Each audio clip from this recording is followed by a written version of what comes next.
Lonnie Machin was never meant to be ordinary. Raised in Washington, D.C. by adoptive parents who barely scratched the surface of his brilliance, Lonnie's childhood was shaped less by nurture and more by an unquenchable thirst for truth. From the moment he could read, he was devouring books far beyond his age: economics, political theory, and even philosophy. He understood systems, dissected them, and most of all, he questioned them. While other kids were busy playing video games, Lonnie was hacking into government databases, not for chaos, but to expose lies buried in bureaucratic silence.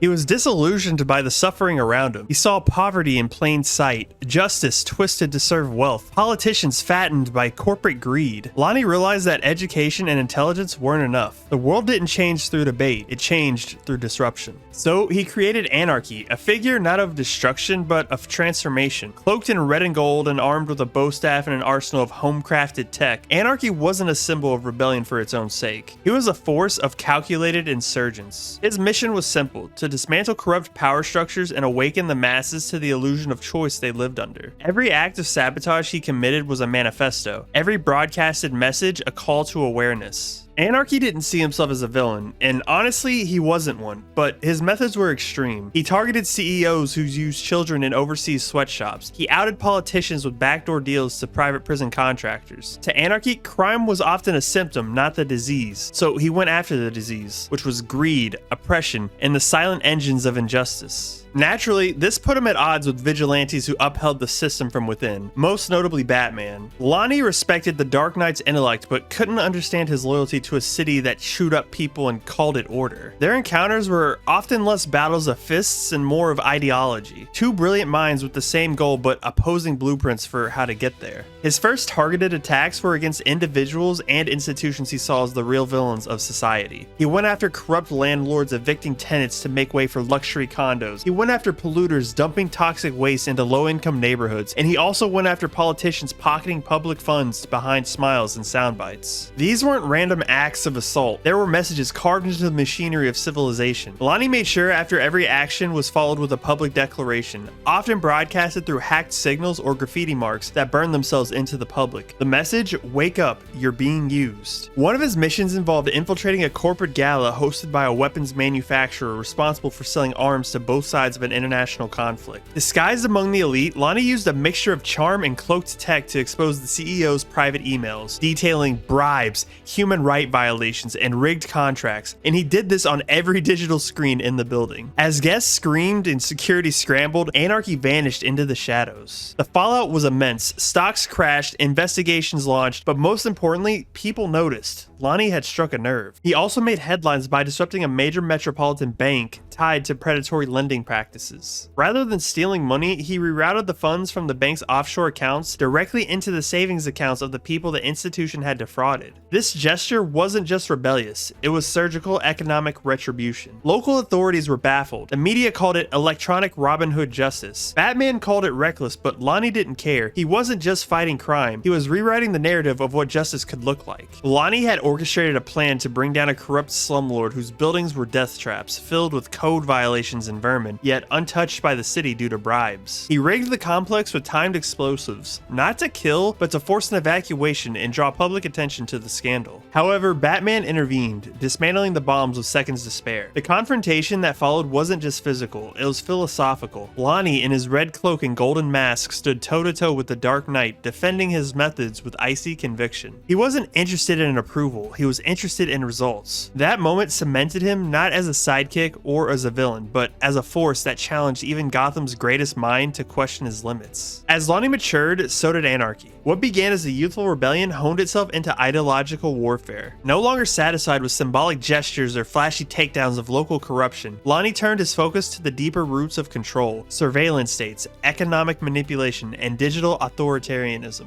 He evolved from a masked saboteur into a political architect, one willing to tear down entire infrastructures if it meant building something better in its place. The hood and cloak remained, but behind the mask, the boy was gone. In his place stood a man with a sharper edge and a much colder fire. Lonnie began manipulating systems from within. He embedded himself in global data streams. He launched decentralized networks to empower the disenfranchised, and he crafted digital platforms meant to replace traditional governance. He operated almost entirely in the digital ether, a ghost in the servers toppling corrupt enterprises from across across the globe without ever stepping outside. In those years, anarchy became less a figure in red and more of a myth in digital resistance. Nations didn't know if they were dealing with one man or a movement. As his operations expanded, so did the collateral. A planned data leak accidentally compromised undercover human rights workers. A blackout meant to disrupt an arms deal had led to hospital ventilators shutting down. These weren't intentional deaths, but they haunted him. The line between revolutionary and terrorist began to blur, and Lonnie was forced to confront the price of his mission. He became more isolated, more careful, but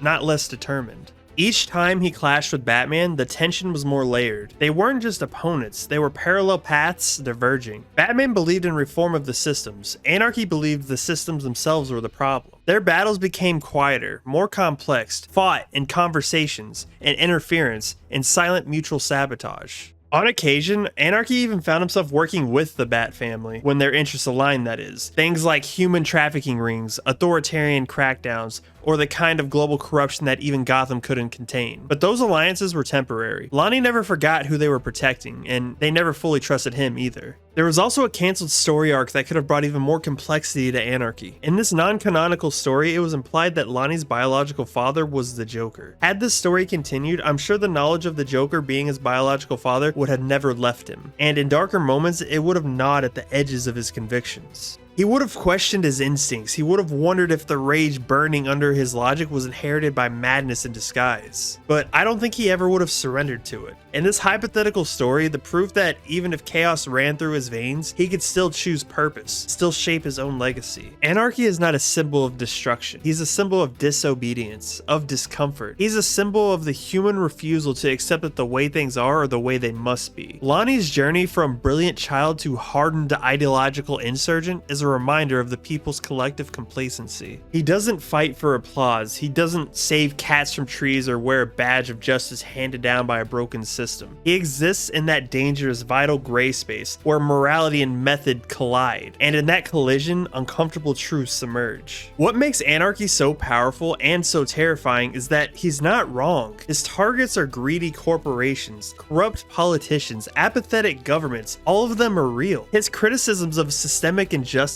wealth disparity, and state-sanctioned violence resonate in a world where those things are not fiction. And yet, his methods force us to flinch, to ask whether righteousness can justify harm, to examine whether a better world can be built on ashes and still be a better world. Anarky doesn't just challenge Batman or the DC universe. He challenges us. He dares us, the readers, to stop cheering for the hero who cleans up the mess and instead question why the mess exists in the first place. The lesson of Anarky isn't simple, and it isn't clean either. It's that brilliance without compassion can curdle into cruelty, that passion without patience becomes recklessness, and that systems, no matter how noble in theory, can become prisons if left unquestioned. Through Lonnie's victories and missteps, we're reminded that the real change is messy, often painful, and rarely rewarded, but it is necessary, and more than that, it is possible. In the end, Anarky is not a villain nor a hero. He's a test, a question, a crack in the mask of normalcy. And whether you agree with him or not, one truth remains unshakable. The world changes because of people like him. People who look at the gears of power and ask, what happens if we stop them from turning?